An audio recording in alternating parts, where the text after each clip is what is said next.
कथाटीर शीर्षक है अनपढ़ राजा एवं आम सहित अच्छा आम अंचल विशिष्ट व्यक्ति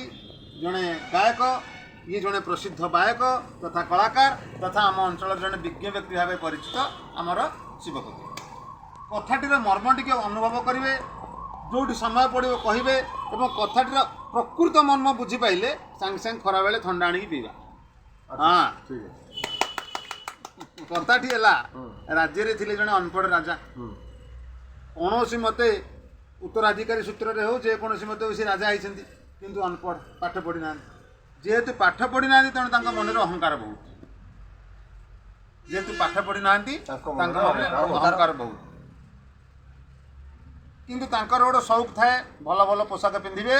भल भल जिनस खाइबे बहुत आड़े बुलिबे। हाँ अनपढ़ राजा पाखे था अनपढ़ मंत्री एवं पछरे था अनपढ़ जमात सब तो अनपढ़ मूर्ख लोक पछरे मूर्ख लोकर मूर्ख लोक शिक्षित आसवे ना तो सी कहले जे मोर गोटे एमती पोशाक तैयारी हम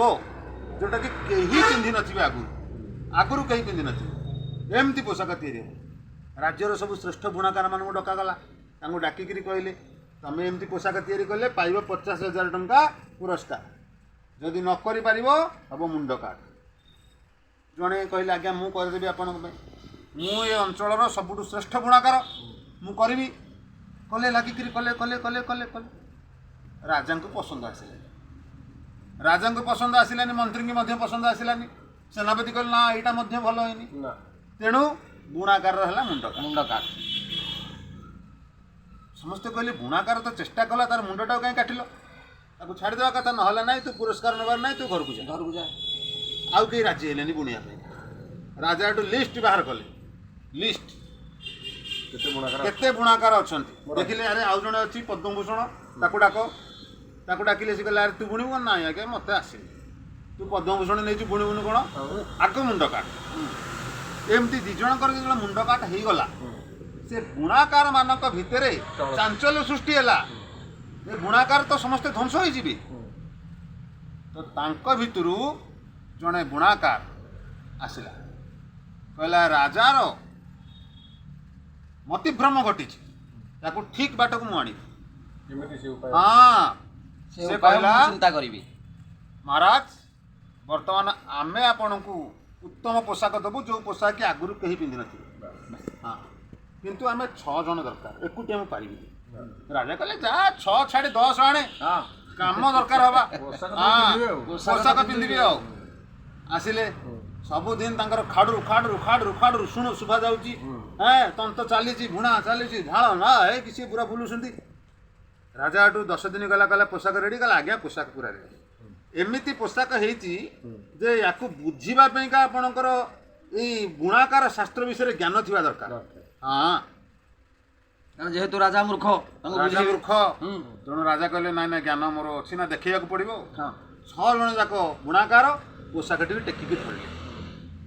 पोशाक किसी ना हाथ दीटा टेकिकी धरले कहले आज्ञा देखुना ये पोशाक आगुरी कहीं पिंधि नथिले देखुना या बुझापी स्वतंत्र ज्ञान दरकार राजा तो मूर्ख कहले मु जदि कहि पोशाक नाही ये कहे तुम मूर्ख लोक हाँ हाँ हाँ बहुत भल पोशाक भल कहला अच्छा राजा कहले टी मो मंत्री की पचारि था बुणाकार कहले ये तो चतुर बुणाकार शिक्षित बुणाकार ये कहला आज्ञा डाकुना मंत्री की मंत्री आसिले मंत्री आसु आसु बुणाकार कहले कहले मंत्री महोदय आम ये पोशाकटी करनु अति सुंदर है राजा मन को पाई तुमको कौन लगुच कह मंत्री कहले तो अबुझा राजा कहबी मो मुंड काट सी देखिले मंत्री कहले आज्ञा एमती पोशाक कहीं पिंधि ना सेनापति आसिले सेनापति जो शुणिले राजा को पसंद मंत्री के पसंद सेनापति कहले बुणाकार हाँ ब्यूटीफुल ओरिजिनल बुणाकार तापरे राजा कहले हौ बुणाकार तू कौन चाहूचु बुणाकार कहला महाराज पैसा मोर दरकार नहीं आपण यही पोशाक टी पिंधिकी टिके राज्य बुली आसिए ରାଜା କହିଲେ ମନା କରିବାକୁ ଗତି ନାହିଁ। ପୋଷାକଟା ଭଲ ହେଇଛି। ପୋଷାକ ଆସିଲା ତାକୁ ମନକୁ ମନ ବୋତାମ ଦିଆହେଲା। ଆଉ ମୂର୍ଖ ରାଜା ତ ଗୋଟେ ଅଭିନୟ ହେଲା।